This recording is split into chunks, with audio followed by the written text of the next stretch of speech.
विशु जी, ये जो बिल लाया जा रहा है, ये जो पेश होगा बिल, वो छात्रों के लिए होगा। छात्रों को जानकारी नहीं है, आपको हमको ही जानकारी नहीं है। अभी तो चर्चा की बातें हैं और कितनी देर कर दी इन्होंने। अब देखिए और सवाल भी साथ में आ रहे, कहा इन्होंने वादा किया था छात्रों को मुकदमे दर्ज नहीं किए जाएंगे, और सूचना ये आ रही है कि बिहार समेत तमाम राज्यों में छात्रों पर मुकदमे दर्ज किए जाने का आरोप है। AK-47 से गोली चलाए जाने का आरोप है पुलिस द्वारा। तो देखिए बहुत निंदनीय है। सरकार की कथनी और करनी में बड़ा फर्क है। ये कह कुछ हो रहे हैं, कर कुछ हो रहे हैं। ऐसे काम नहीं चलेगा। इनकी नियत में ही खोट है। जहां एक तरफ सोलर गैंगों के मनोबल बढ़ा हुआ है और तो दूसरी तरफ ये जिम्मेदारी से जो काउंटेबिलिटी बनती है उससे पल्ला झाड़ रहे हैं। पल्ला झाड़ने बस से देखिए काम नहीं चलेगा। ठीक है, लेकिन अभिमन्यु जी, जिम्मेदारी एक विपक्ष की भी तो है कि जनता का पैसा इस तरीके से जाया ना हो। 11 बजे स्थगित हो जाता है, 12 बजे स्थगित हो जाता है। हो हल्ला करने से आखिर क्या होगा?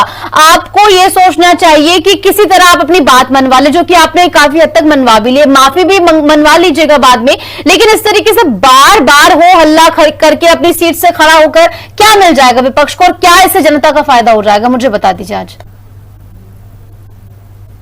निशु जी, पहले दिन से छात्रों की 3 मांगे, हम तो उनके साथ खड़े हुए हैं। पहले धर्मेंद्र प्रधान का इस्तीफा वो हो गया। हाँ। दूसरा जो छात्रों का अत्याचार हुआ है, वो अत्याचार आखिरकार किसके आदेश पे किया गया और कौन लोग थे करने वाले, उनके नाम जाहिर हो। हमारे नेता राहुल गांधी ने अमित शाह जी को चिट्ठी लिखकर पूछा है। हाँ। कि पहले ड्रोन का इस्तेमाल हुआ, आखिरकार क्यों हुआ। तीसरी बात यह अकाउंटेबिलिटी बनती है तो आप आगे माफी मांगिए। जब हर चीज का क्रेडिट आप लेते हैं तो ये जो देश में चल रहा है आपका, यानी प्रधानमंत्री जी का, पूर्व शिक्षा मंत्री का जो फोकस था उसमें भ्रष्टाचार तो बढ़ ही रहा था, उसमें अनियमितता थी, उसमें पेपर लीक हो रहा था। तो आखिरकार आप आकर देश से छात्रों से माफी क्यों नहीं मांग रहे हैं? ठीक है, पॉइंट पर आइए। हमारा ये पॉइंट पर आइए।